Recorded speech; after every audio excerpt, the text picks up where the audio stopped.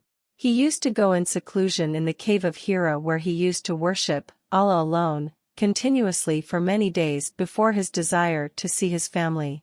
He used to take with him the journey food for the stay and then come back to his wife, Khadija, to take his food likewise again till suddenly the truth descended upon him while he was in the cave of Hira.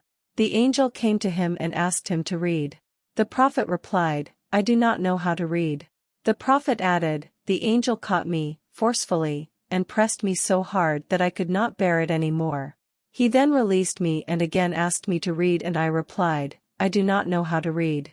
Thereupon he caught me again and pressed me a second time till I could not bear it any more. He then released me and again asked me to read but again I replied, I do not know how to read, or what shall I read?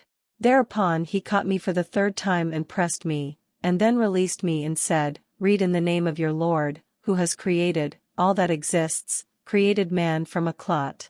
Read. And your Lord is the most generous. 96.1, 96.2, 96.3. Then Allah's apostle returned with the inspiration and with his heart beating severely. Then he went to Khadija bint Khuwaylid and said, cover me. Cover me. They covered him till his fear was over and after that he told her everything that had happened and said, I fear that something may happen to me. Khadija replied, never. By Allah, Allah will never disgrace you. You keep good relations with your kith and kin, help the poor and the destitute, serve your guests generously and assist the deserving calamity-afflicted ones.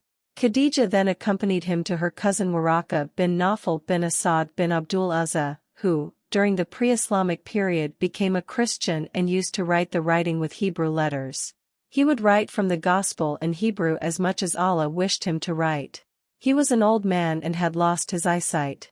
Khadija said to Waraka, listen to the story of your nephew, O my cousin. Waraka asked, O my nephew, what have you seen? Allah's apostle described whatever he had seen. Waraka said, this is the same one who keeps the secrets, Angel Gabriel, whom Allah had sent to Moses. I wish I were young and could live up to the time when your people would turn you out. Allah's apostle asked, will they drive me out? Waraka replied in the affirmative and said, anyone, man, who came with something similar to what you have brought was treated with hostility, and if I should remain alive till the day when you will be turned out then I would support you strongly. But after a few days Waraka died and the divine inspiration was also paused for a while.